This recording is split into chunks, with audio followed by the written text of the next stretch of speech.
అంటున్నాడు చూడండి, 23వ వచనము. అందుకు యేసు, నమ్ముట నీ వలన అయితే, మనము నమ్మితే ఏం చేయగలుగుతామంట? దేవుని కార్యాలు మనం చూడగలుగుతామా?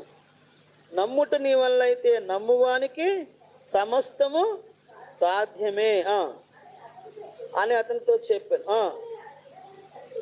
వెంటనే ఆ చిన్నవాని తండ్రి, నమ్ముచున్నాను, నాకు అపనమ్మకం ఉండకుండా సహాయం చేయమని బిగ్గరగా చెప్పాను. చూసారండి, అపనమ్మకం కలగకుండా సహాయం చేయి ప్రభువా అని ప్రార్థన చేసినప్పుడు యేసుక్రీస్తు ప్రభు వారు ఏం చేశారంటే, ఆ వ్యక్తి గురించి, ఆ బిడ్డ గురించి ప్రార్థన చేసినప్పుడు వెంటనే మోగ చెవిటి దెయ్యము వానిని వదిలి వెళ్ళిపోయింది.